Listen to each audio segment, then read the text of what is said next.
Hey everybody, it's Glixyl. It's been a couple of years since I did anything with Minecraft, so I decided to update Glixyl's Entropy to Minecraft 1.12.2 once I saw that a lot of the libraries and mods I needed were finally updated. This time around there's a lot more world generation than I've ever had in Entropy before. There's cities connected by road systems. There's just a ton of different alien terrain. There's the biomes from the movie Prometheus, both forest and badlands. There is the LV-426 Acheron biomes from the movie Alien and Aliens. The basic storyline is that David comes back to Earth after his experimentations on Varda and the planet Paradise, where he creates the xenomorphs. And there's a whole quest book here that will kind of teach you what you need to know, um, how not to get hurt, how block physics basically work, and landslides, things like that. As always, there's tornadoes and dust storms and things of that nature. With dynamic lights, you carry a torch in your hand. If you don't, you can be affected by the gloom and have negative penalties and eventually die from insanity. I have a alien perhaps coming my way. That's maybe not what I want to fight right now. Um, if you hit the control key, it lets you zoom in, as I was just doing there a minute ago. I have the sound off, so you can hear me clearly. These beehives are from Forestry Mod, and these bees will come and sting you if you go and bother them. This mini map, the journey map that's running here, will show you where the bad guys are. It's just really so hard, this version of Entropy, that you need to be using the map, and I don't consider it cheat or cheating or anything.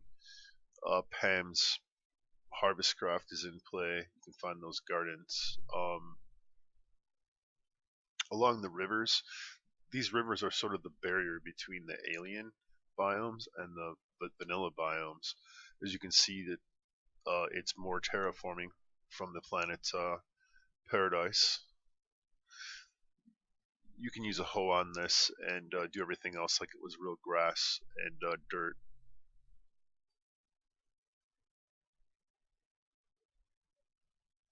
Here's interesting monsters, the xenomorph spitters.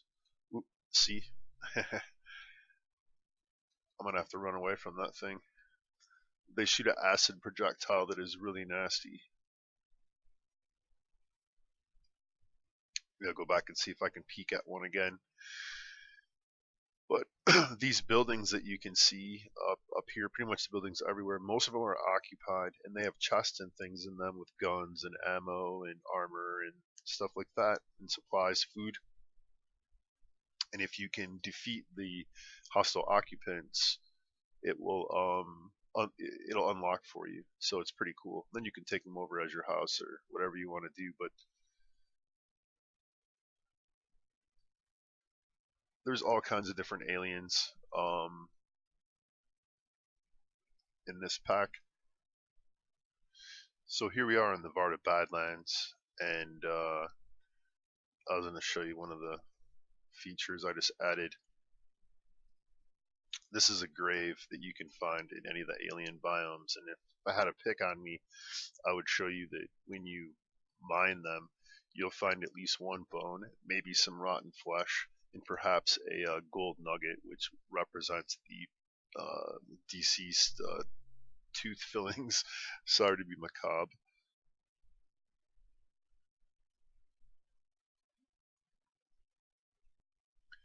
Some more of the local wildlife here. This is a beluga morph that you can see right there. Two kind of interesting things, and to the left here in the foreground you can see Paradise wheatgrass, which is part of Aliens vs Predator mod from, if you remember the movie Covenant.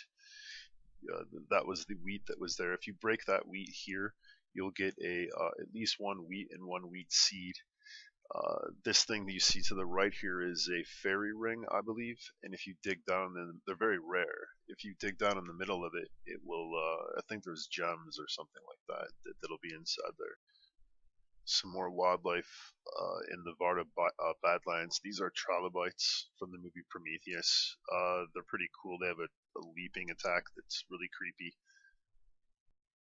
Here we have a goo mutant. It's basically a human that's been infected by the engineer's mutagenic black goo that David unleashed on the Earth. They have a poison attack that also makes you nauseous.